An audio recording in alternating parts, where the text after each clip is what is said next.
Hariom, everyone. Adi sir said he may be a little late today. So, in the interim, I will share something that he has shared with me. You can read that till he comes.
Hari Om, everybody. My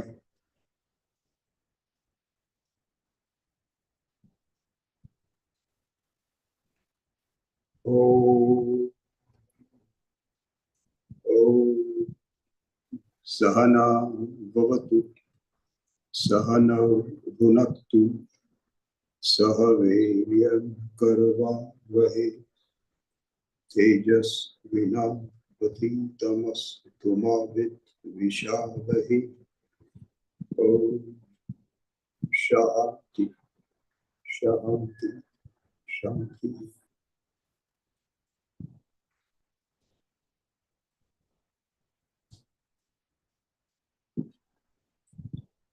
Before we get to the class itself,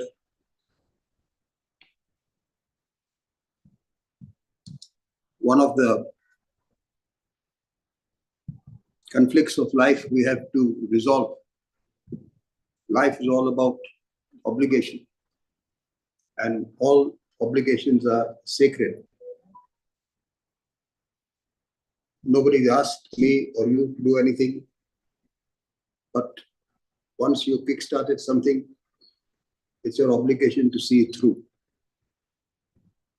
So Janki-ji requested me to take this class for this set of weeks that she is not there, and I was happy to volunteer.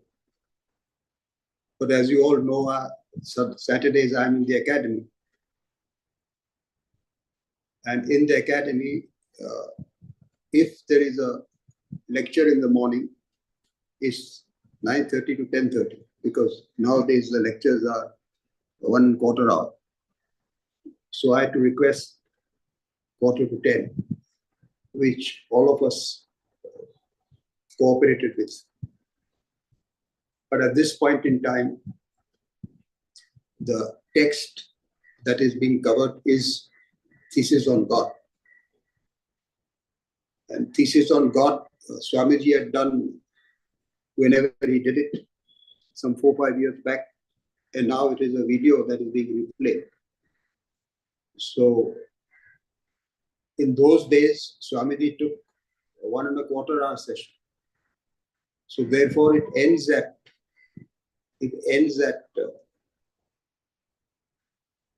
10:45. And if there is a little spillover, there is a little spillover. So higher obligation takes precedence over the lower one. So I come here to study. I've been coming here the last 30, 40 years, whatever it is. I don't come here to tell anybody anything. I come here to learn. And then when I come out of it, whatever breadth or depth I have gained helps me to be respectful of the knowledge and passing it forward. But this is the reason. So I'm wondering what kind of apology I have. I need to apologize to you for not coming, but I actually left a couple of minutes early. It was not over. So quietly, I had to apologize there to nobody that I'm walking away maybe when I should not have. I should stay there till the end. But this is one of the aspects of life.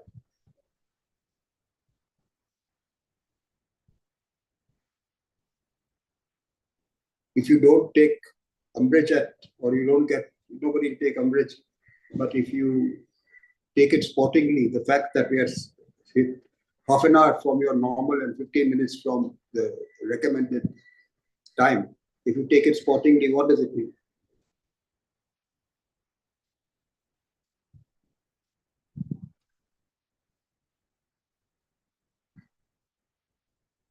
See, each one of you can only audit for yourself whether you become impatient and bored, or you understand and you can't do too much about it. But whether you're a little frustrated, or whether you're impatient, or whether it's fine. What does it mean if you take it sportingly?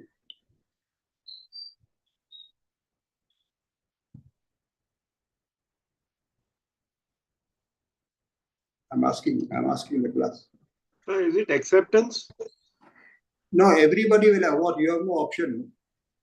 I mean, your option, you may switch off and go. But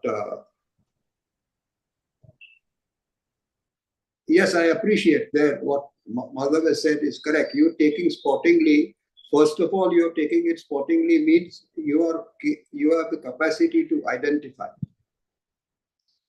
that somebody has priority, and that is what it is. So that is identification. So when you identify, then you don't get bugged.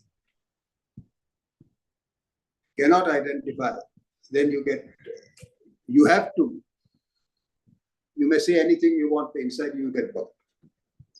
Correct. So that is abasement of ego. But in this case, there is the master fountainhead from which all this knowledge is coming. Obviously, that has to get priority over this. So it's the patience that you show adds a level of renunciation to your hunger to know. Take it in your stride. Correct.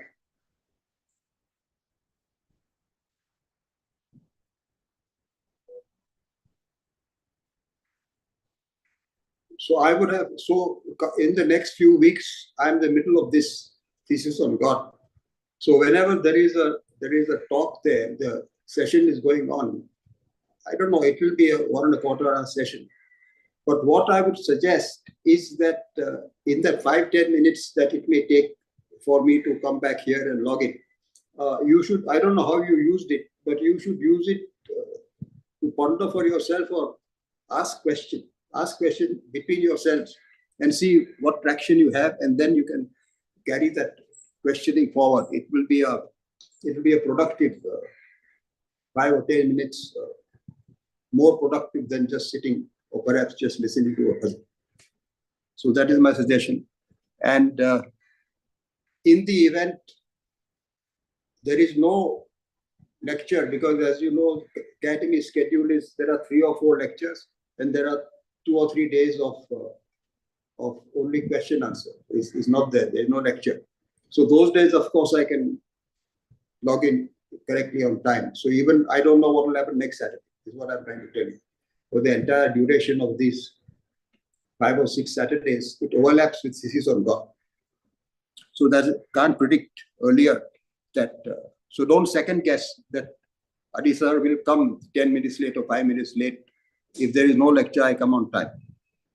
So this is where this is the little preamble. Okay. Now we get on. So, does anybody have any question?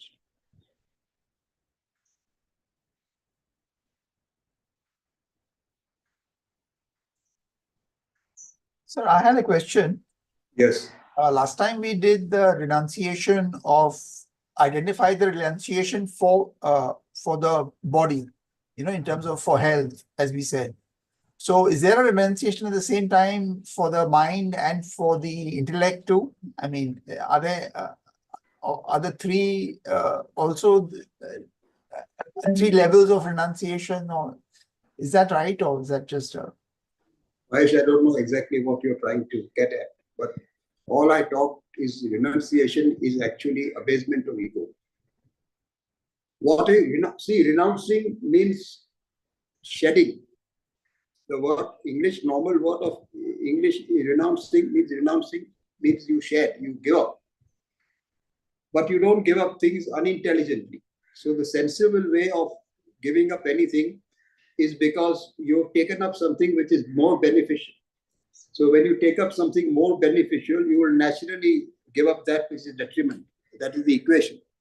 That is the whole spirit of renunciation. Is what is it that you grow into, and by default, therefore, what is it that you shed? So you cannot shed something if you have not grown into something which is which is superior. So that's a conundrum. That is the principle of renunciation. That is why Swamiji says you cannot give up anything in life. You can only take up. Why you cannot give up anything in life? However stupid it may be.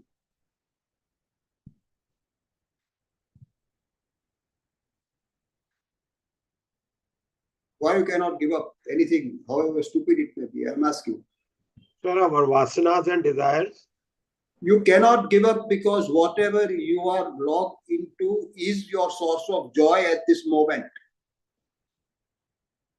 See, what is non-negotiable in life is satisfaction, joy, or happiness. And the default of it is avoidance of sorrow. So everything that we do in life is to promote our happiness or to keep sorrow at arm's length. This is why we do anything in life.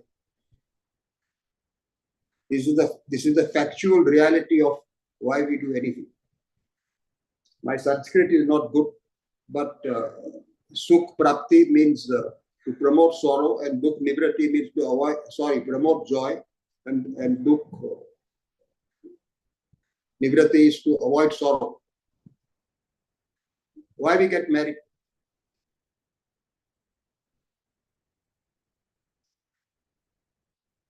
To promote the promise of joy that institution brings. That's why you get married. Why you get divorced?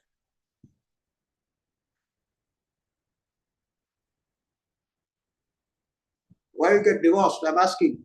Not you people. Or you. Some of you may be sitting that how can I get out of this thing which I've got into? Why do you want out? Because there is no more joy, no more like satisfaction and happiness. Forget no more joy. There is a sorrow behind it. There's irritation. Right. You follow. You want to walk away from this irritation. Everyone looks for happiness. I think that's the reason. No. There's no. I'm coming to it. So why children are dying at the age of 16? What is their aspiration? Because they think, I think, after death, they will get that happiness which they are not getting while living. What? I think after death, they are thinking. No, at the age of 16, child is thinking of dying now. I'm asking children when they become 16, 17, what are they dying for? Philosophically, that means impatient about. Opposite To grow up. Huh? What are they impatient about? Pleasures and They are not impatient about, they are impatient about pleasures, no doubt. What is their second impatience? They are impatient about like interference from parents or anybody, like Not parents and anybody else. They are impatient to get out of your clutches, man. Not anybody else. They have no problem going to their friends or to your aunt if their aunt is they find her friendly. They are happy to go to her house. Reluctant to come to your house if you are the parent, because attachment has caused so much of irritation. Like, Mom, I want out. Is to avoid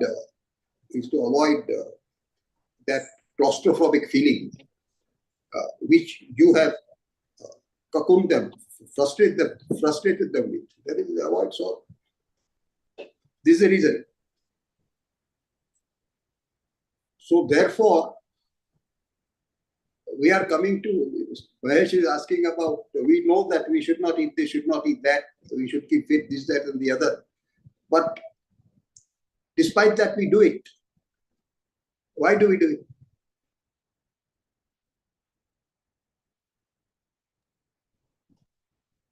It brings us joy. Why do we do it? Because of the desires in mind. My dear, desire you have, but you know that desire is that particular desire is detrimental to your cause. That knowledge is You not. also have a desire to be fit. No, it's a contradictory thing. It's not that anybody doesn't have a desire to be fit. Everybody's got a desire to be healthy, to be injury, to be free, and to be fit. That desire is also there. The desire to eat is also there. The contradictory desire. Why do you, when you know when the desire, how is it that the desire to eat, which will make you fat and cumbersome, supersedes the desire to remain fit? Pleasures. Yeah. Weak intellect? My dear, weak intellect is correct, but it's not going to help you. The practical, that is why you see the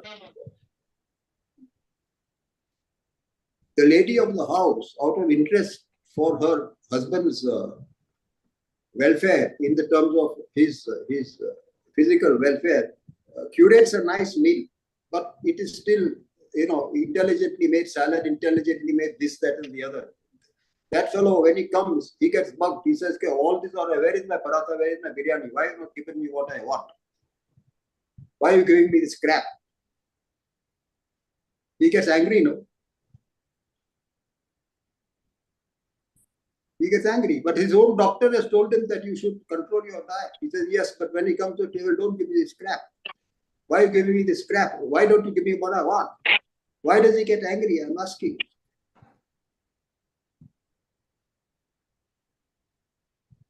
Because What is the practical reason?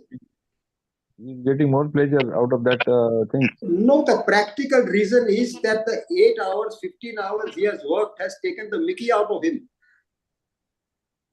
That is for you and for me. You are saying that हम इतना काम किया, गधा मजदूरी किया, 8 घंटा इसके साथ बात करने का, उसके साथ बात करने का, मस्तक का बीमारी हो गया, fatigued हो गया, tired हो गया. At least now give me something that I enjoy. If I come home also I can't get anything I enjoy. What is the use of living? This is the sentiment. Yes, that's the right reason. You follow. So you have experienced such a lot of stress or strain or sorrow in your engagement, normal engagement in life. Okay, after all that, this also, if I deny, what use? That is the problem. That is the problem.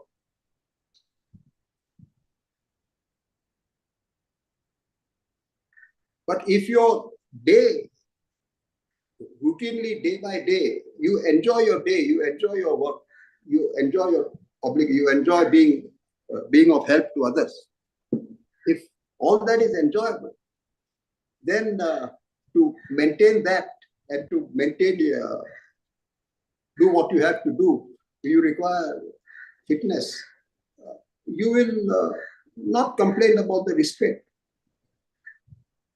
So the common example is that nowadays sportsmen, you cannot progress internationally if you are not fit. This is what Padukone told. Who is our lady player? PV Sidhu, no? Lady badminton player just now, who's flag bearer of India's badminton aspiration. Is what is her name? Sindhu. Sidhu. So Padukone was the champion then. He says, I will coach you only under one condition, that your fitness parameters, as determined by the machines and the trackers and the physiotherapists, your fitness parameter must come up to scratch. Your fitness parameter doesn't come up to scratch, you cannot last out the third set, you fall. I'm not going to waste my time if you don't want to spend time on that. So if you want to achieve that, and she is inspired to achieve it, she has to put in the hours in the gym and in the restraint on the diet, not on the tennis court, on badminton court. That skill set is separate. This is a requirement. So as long as the mind is genuinely inspired by something it wants to achieve, and then it understands that this is contrary to that, mind will cooperate. This is one way of doing it. Second way of doing it is that the joys that the mind experiences are superior to the joys that it earlier gravitated towards. And that is the ladder of rice. So unless you introduce mind to the higher joy, it will not give up the lower one. So in general, if you make that shift from acquisition and enjoyment to knowledge, love, and service, if you make that shift, learning is a joy unto itself, serving is a joy unto itself, duty well discharged is a joy unto itself. So when you become responsible or duty oriented, when you become obligation oriented, then you understand that this body of ours is a miracle, or which has been given to us unasked. There are so many, all our organs are doing so many things, are not unsung and unasked. The homeostasis of the body carries on and on and on. Nature has provided natural resilience to the body. Nothing in the body is more than anything. Everything in the body is only 3 or 4 minutes or maximum 6 or 7 years. The body quietly replicates itself. Old cells die and new cells are born. Without these endless cycles of birth and death going inside the body, this body of mine is not 80 years old. The oldest part of my body is 5 or 6 years old. This hand that you see, the skin of this hand is not 80 years old. It is 3 or 4 or 5 years old maximum. Because every day I wash my hands, the cells are being washed out. If you understand this,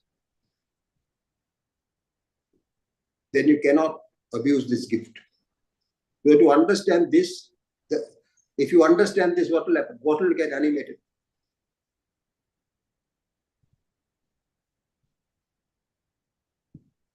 If you understand this, what will get animated? I'm asking you. Within your mind, which sentiment gets animated? Gratitude. Gratitude gets animated. So gratitude is a powerful sentiment of the mind. And as long as gratitude is on the forefront in the mind, what gets thrown out? As long as gratitude is in the Greed. forefront of the mind, what will get thrown out? Your ego. Greed. Huh? Greed. Grief, yes, but complaint will get thrown out in the context. Complaint will get thrown out. Impure self-love, I think that is. Huh? Impure self-love, that being selfish, that will go out if the gratitude. No, that is what I'm saying. Gratitude will prevent you will outgrow your selfishness, correct? Yeah. Because selfishness says, I want to have this, what is it called? This ice cream as well as that peda. I want both. You follow, because this thing, but does your body need it? So if you're grateful for the body, you will ration that. So if there is gratitude, complaint will go away, and the restraint will be without too much complaint. But we are not aware. Since we are not aware, there is no gratitude. Since there is no gratitude, it does not resolve the conflict between I want this now and I should not be having it but now. It is a conflict, because if I don't have that, my whole day will go in sorrow. So at least this thing gives me a kick, like having a drink gives you a kick. Let me have a drink. I deserve my drink. That's what you say. Mahesh. Yes, sir. That is the point we were making. Yeah. See, because when I said, should I apologize, not apologize, somebody put on the screen, no, sir, why should you apologize? So you are acknowledging a certain gratitude, as it were, that somebody is taking some sportingly coming and trying to communicate something to us. So because of the presence of that gratitude, it dissolves any impatience or complaint why this class is starting late. This is the natural psychology of gratitude. That is the point we were making. So since you're at it, I'm telling you that these girls, sometimes I see, they spend hours in the gym, they are trim and fit, they take so much care with their skin and their complexion. Everything is all right. But they take time out to have a smoke. So when they take time out to have a smoke, perhaps they should consider that, am I doing justice? If I want to have a satin smooth complexion here on my skin, so why am I putting coal tar in my lung? Putting coal tar in my lung is got any does it any compensate for what because I like to smoke? They're not thinking like that. They're not thinking like that. They are so careful about their external complexion, but they are not thinking that I am putting coal tar into my lung. They are not thinking like that. If they thought like that, maybe they will have a second thought on it. That's the point I was making. Then if you think larger, everything you're compromising. You must appreciate the body is the only gift that nature has given us. Mind and intellect, we are left to our own devices. What to do with it? Body nature has given us. That is the point. Mahesh? Yes, I got it. Anybody else got any question? Sir, I got it. Yes. Sir, at ego level also there are some weaknesses. No, we How are to addressing ego at all levels. This is ego. When you talk about ego, it's something that is the whole crux of this 4 or 5 sessions, is to understand ego in all its dimension. That is the crux of it. So the nobler side of one part of your ego, who is asking this question? This is Milind. Milind, one part of your ego is noble. So when we talk about gratitude, it's not that you can't understand or your mind doesn't relate to it. Milind? Yeah. We had a 5-minute discussion, no? Your mind is inspired, no? Yes. Your mind is inspired, hopefully, by what you heard, no? Yes, yes. So therefore, one part of your ego is your total personality, Milind. Total personality. Okay. Your swabhav. So one part of your personality is inspired. And what is inspired is the mind. And what understands the intellect. So both of them are on the same page. So therefore it is inspired. Another aspect of your personality is vulnerability to temptation. Vulnerability to temptation is also a part of your personality, as it is part of my personality. Milind. Yes. You are a swabhav, no? You have a swabhav, no? I have a swabhav, you follow. So that is our nature, that is our total personality is our ego. You follow? So the mind of ours is the capacity to be inspired and has a vulnerability to temptation. You follow? So when we hear about things, when we listen to TED Talk, we get inspired. When it comes to crunch time, temptation wins and inspiration loses. You follow? Why is that?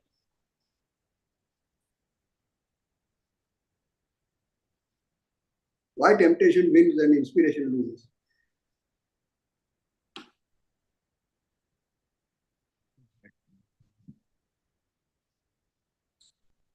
Milind Saab, you understand your personality is your personality. We are not saying it is right, we are not saying it is wrong. You follow, it is your swabhav, it is your nature. It is not for us to sit and judge bura kiya hai or acha kiya hai.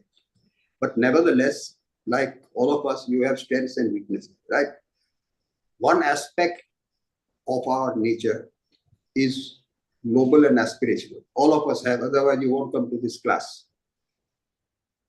We're coming to this class to animate the noble and aspirational aspect of our personality, because that is there within us. But we also carry the baggage. The baggage that we carry is the lower aspects of our personality. One of them is temptation, impatience, arrogance, etc. We follow the other aspect of personality. So at the time of hearing and listening, the nobler aspect of our personality comes to the surface. At the time of actually experiencing and participating, temptation wins. Lower aspects win.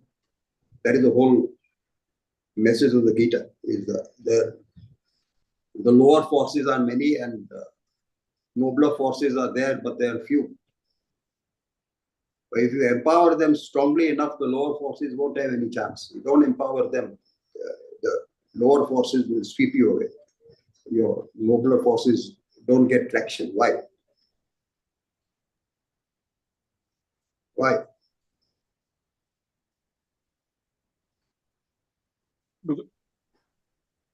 Because mind is now partially partially aligned to the higher goal. When it comes to gratitude and fitness, and you owe an obligation to yourself and your body to keep it trim and fit and strong, it is partially aligned at the level of aspiration. At the level of aspiration, on scale of 1 to 10, is it partially? Is the aspiration is 3 on 10, 5 on 10? No, it's full. It is full, no. Yeah. But the ground reality is not like that. Your baseline fitness is not your metabolical age is ahead of your biological age. समझ में आया कि नहीं समझ में आया? Yes. What biological age? Whatever your age is. What is your age now? So I am 50 now. 50 now. No, you put it in the metrics, physiological metrics. What will better? Where will they put your metabolical age as far as your cardiovascular system is concerned, heart is concerned, this is concerned, that is the joints are concerned? Where they'll put it? They'll put it 50. They'll put it 39. They'll put it 60. No, they'll put it in 60s. That is what I'm trying to say. So you overconsume, no, sir. But I'm 80. The fellow who's monitoring this whole thing, it says that I'm 62. And my target should be 61. So it's 20 years before. You follow. So why adverse gap as far as you are concerned? Aspiration, mind aspiration, you are same. Why? Gratitude with you and gratitude in me is same. Application of the knowledge we are not applying. Why you're not able to apply, sir? You don't have a problem agreeing with the knowledge, no. If you have problem agreeing with the knowledge, you sit on the fence. You don't have problem agreeing with the knowledge. So after agreeing with the knowledge, why are you not applying? Because you are tempted to pleasures. Why are you tempted when you know that it is wrong for you? See, one is somebody else is instructing you, don't do it. You are telling yourself, I should not do it, and you're doing it. Isn't it the impurity of mind that when you know your mind is impure, why are you not able to clean it up, sir? I think that depends on karma, that sacrifice. Don't talk in the air, man. What is, of course, your personality is a reflection of your karma. But the way you're talking karma is somebody else is looking up. There is nobody auditing you. Your past karmas, good, bad, or indifferent, is your present personality. Nobody else is responsible for you alone. 100% you are responsible for what you are. So I'm asking a simple question.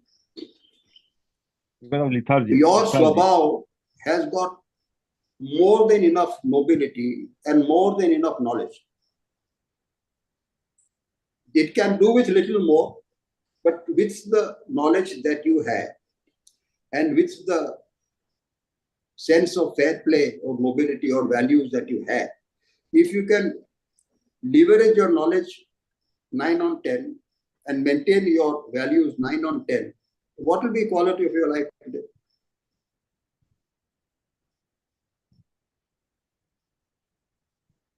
Far better than where you are just now. But your knowledge is X is there, your inspiration, aspiration is there, your actual performance is suboptimal to your own standard. It is suboptimal to you, to your capacity of learning and your inspiration. Why is suboptimal? I'm asking that question.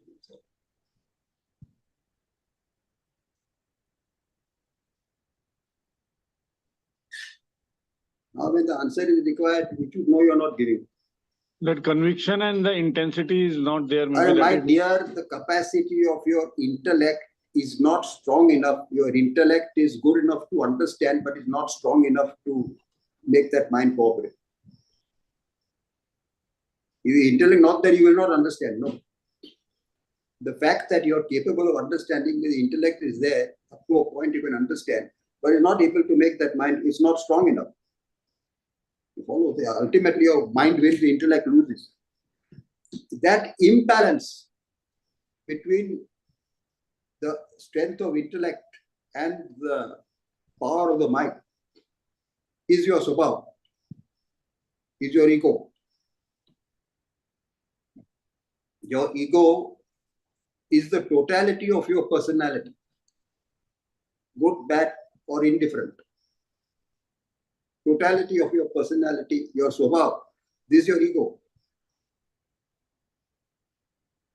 Across thousands and thousands of cycles of birth and deaths that we have gone through, our mind and intellect has been exposed to thousands and thousands and millions of experiences. As you go through all those experiences in life, you individualistically select some as those which appeal to you or you like, and you reject others because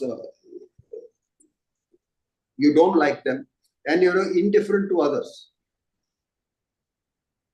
And what you like, you have reinforced. What you dislike, you have created a disgust towards, and what you're indifferent to, you're apathetic about. You don't care.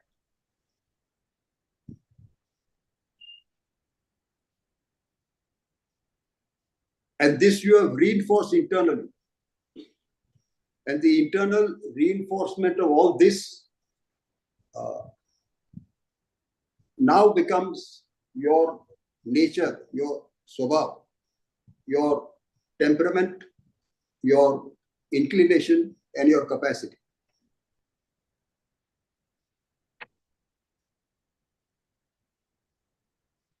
This totality, swabhav that you have is your nature now, is your ego.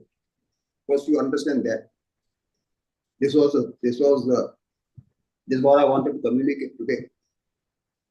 That before we get into I alone am, I am this, I am that, you have to understand your personality. Your personality, your swabhav is your ego, which predominantly you have allowed the indiscriminate mind to reinforce thought. Because for generations, that intellect is dormant in terms of original thinking and inquiry. The intellect is only available to mug up and memorize something which somebody else has taught you. To think originally on that, intellect has not got that traction. So you have to animate that traction to think, to question. That is why this interactive class exposes this.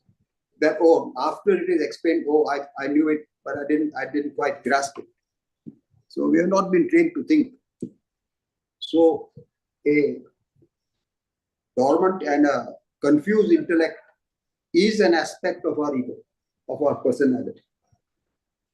because of the inefficiency of the intellect, it is not able to manage the vagrancy of the mind. But you recognize the vagrancy of the mind and you recognize the need to bring it into some order, but you're not able to do it because your intellect is not up to speed. For better or worse, this is your nature. This is your swabhav. And your swabhav is your what is it called? Operating system. Your vasana is your operating system. So as your nature, so is your expression. That is why as your nature, so is your expression. That is why what?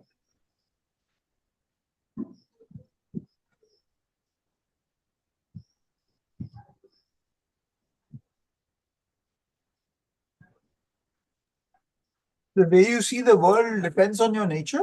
I mean, How you see your world according to your nature means you would see the world. Yeah, since you said it, you articulate.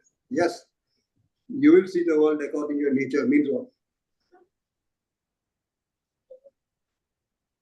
As your I mean, vasana, you so is the interpret world. happenings based on how you view them. What is, I mean, You will see the world through the filter of the bias of your mind. This is what it means. Yeah. Everybody sees the world differently. You are seeing the world in a particular way. Your partner does not share the same world that you share. You are not able to share the same world your partner shares.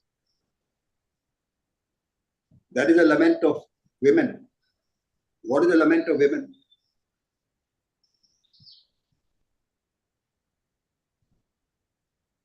What is the lament of women? I'm asking.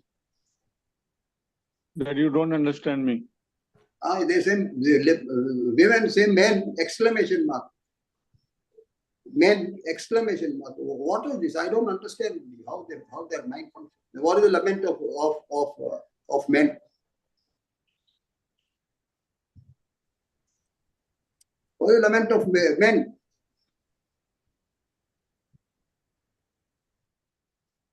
It's difficult to explain her. The lament of men is women. I don't understand them only. At some point of time, you say women are women. Maaf karo yaar, sabr mein nahi aata mere ko. And women are saying men are men. They are like that. You forget about it. What to do? What you have to understand, sir. But the fact of the matter is, men will be men, women, boys will be boys, men will be women. A woman in her hour of ease, uncertain, coy, and hard to please, and variable as the shade, the quivering aspen made. But when pain and anguish wring the brow, a ministering angel thou. This is the swabhav of a woman. She may be fickle on one side, but when there is sickness or pain, she stays by her side. She's there like a rock. That is her nature. What you have to understand about this nature is our ego, swabhav.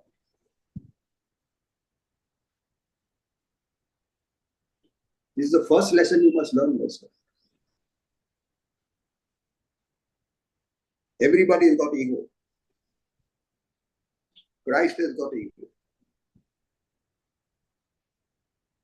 It's because as long as your body, mind, intellect, your ego. But it's benevolent.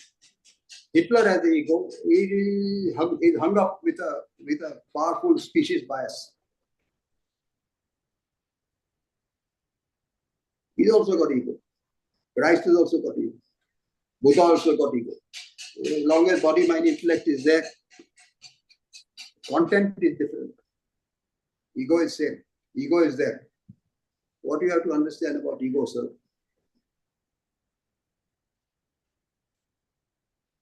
Encryption of thought, well directed or misdirected, has programmed your personality, and that program of your personality has been going on endlessly ever since you have developed desire. And death is only pause button between continuity of desire. So across janmas, you acquired this. What is the practical implication of it? So isn't that the ego is shaped by, if I go by Sigmund Freud's id and superego? That is not what we are discussing now. Whatever it is shaped by, not shaped by, it is now cast in stone. So once you have that swabhav, nature, what you have to understand? Yeah, I think Cannot be changed. Huh? It I think cannot this be is changed. yeah. What we have to understand that each person is a helpless victim of his personality, of his swabhav. So when you understand now, each person is a helpless victim of his own nature. That you heard 25,000 times. Is it not? Yeah. You heard it. So each person is a helpless victim of his nature or his swabhav. It's the same thing as each person is helpless victim of his ego. His swabhav, total swabhav is his ego. I think the same thing that Duryodhan said to Krishna in Pandav Gita, where he says that Janami dharmam nachame pravitti, Janami adharmam nachame nivitti. So I know what is good, but I do not feel like doing it. Or That's I what know I'm what is saying. bad. So therefore, in that personality, there is a good side and an other side. So the baser instincts prevent you from doing it. Nobler instinct wants you to do it. So that is the struggle. So the struggle of this classroom, what we have to understand that we are hostage to our personality makeup in the past. Our personality makeup in the past is fundamentally mind driven, not intellect led. Number one, in that mind driven personality, there is a lot of self-centeredness. What's in it for me? And possessiveness and attachment. There is also unselfishness and gratitude, but there is also possessiveness and attachment. All that is there. So the lower side of us pulls us down, and the nobler side of us makes us aspire. But when it comes to crunch time, lower side wins, nobler side loses.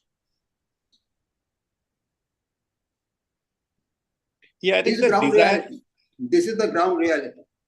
So therefore, in and through these classes, we fortify the nobler and better way of doing things. But you have to fortify it through everyday reflection and contemplation. You have to fortify. We can only offer it on the table as a perspective. So as some of you say, okay, we did not quite appreciate this perspective. But as you grow into that perspective, it becomes part of you. But that does not mean old fellow gets washed out. So the struggle in life is when you're going through any experience, your spontaneous reaction to that experience tells you who you are or who you were. Your past comes and sabotages your spontaneous reaction. If you put a pause on that and think about it, your present level of education or spiritual edification or present level of knowledge or what you have understood tells you who you want to be. So as long as you maintain this, that my mind will keep sabotaging it here and there, but at some point of time, I will bring it to where it should be. So the struggle to close the gap between who you are, which is your swabhav, and who you aspire to be, which is your growth. That is the struggle all of us have to go through. So the more you develop your intellect and the more you keep yourself in a sanitary environment and don't allow that mind to get provoked, in due course of time, you will deprogram yourself from past bias and reprogram it with present insight. better insight.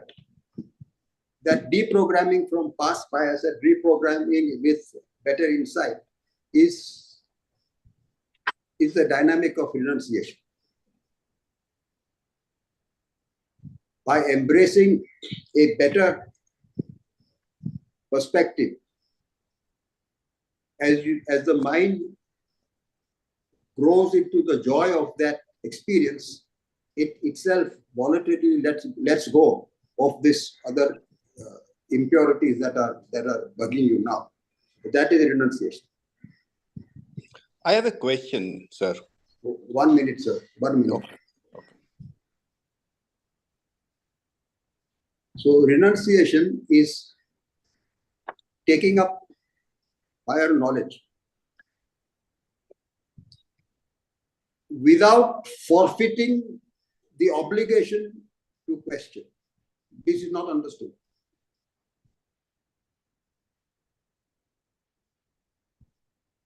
To learn anything, you have to ultimately boil it down to facts. Inspiration not enough. Is it factual? To boil it down to all of life, all of Sanatana Dharma, everything is actually Sanatana Dharma is facts of life, whether they be spiritual or material or psychological, they're all facts of life. So to learn anything is to distill all opinion, this view, that view, who has said, master has said, master has not said. It's all irrelevant. What matters is, does it fit the logic and reason? Is there a correct causality between what we hear?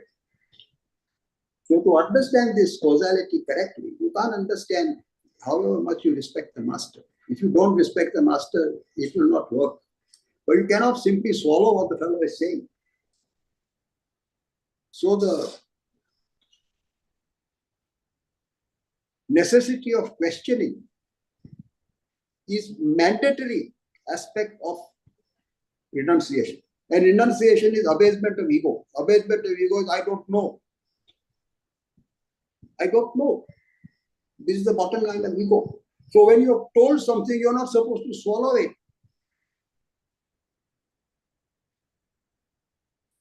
The necessary function of learning is there are two things required for learning. One is respect for whoever it is that you are asking or for the knowledge.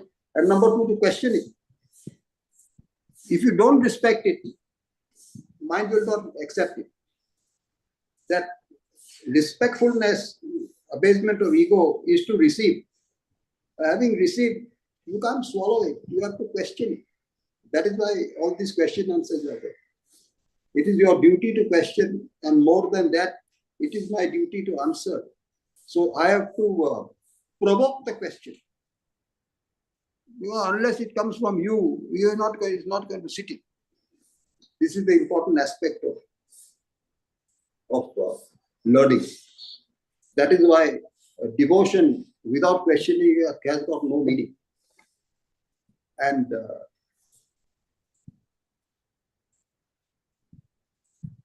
devotion is the substitute for things that you have not yet understood, but does not mean that you forfeit the struggle to understand. If you are devoted to the teacher, you don't forfeit the struggle to understand what she is saying. That is your primary obligation in life. But the teacher understands your limitations. So teacher's obligation is to talk at your level. And your obligation is to raise the bar and try and understand. This is the sap of renunciation. The sap of, if you read the preamble there, it says renunciation is the sap of correct living. Then you go ahead and you read religion. So reasoning is the sap of spirituality, of religion. Religion ultimately is faith, but reasoning is the bottom line of it. And reasoning cannot be done with questioning. So humility is renunciation. But renunciation, humility does not mean you forfeit the obligation to question. This you have to do. So that spirit of questioning and reasoning is absent from our swabhav just now. So we have to activate that. If we activate that, rest of it will follow. Impulsiveness will go. You will shed impulsiveness and become objective. That is renunciation. Shedding of impulsiveness and becoming objective. You rise into objectivity. That is renunciation. Okay. Yes, somebody had a question. Yeah, my name is Anirban. So, my understanding is, are we not all suffering from the same problem Duryodhan was having? You are suffering from your problem, sir, and you are projecting it as though everybody is suffering. So, why didn't Duryodhan improve, even knowing that what is true? Because that is the teaching that we get. But And that is Arjuna the lesson had we have improved. to learn, no, sir. Why you worry about Duryodhana? You also know what is right, no? Why don't you do what is right? That is Yeah. the whole point we are discussing. No, there are mind-driven exercise and intellect-led. So if you have an intellect but you don't have correct values, you will go down the tube. See the fellows who are, what is it called, who rule the world, the fellows who actually pull the strings behind what is called aggressively bad people, they don't have correct values, but they have intellect. And so they use us as pawns with their scheme of things, and they bother us. You follow? But if you have a proper intellect and correct values, then nobody will shake you.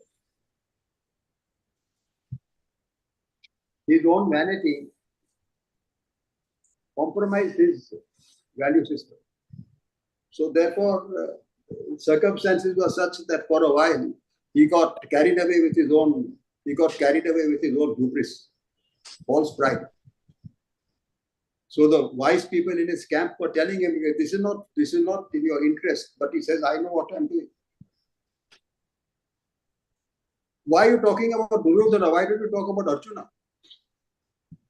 Yeah, so I think No, that's somewhere. what I'm trying. That is the lesson we must understand. Yeah. No, Arjuna was not a vicious guy. He was a noble fellow, no? And he was a courageous fellow, as well as he had good values, but he had a misplaced sense of empathy.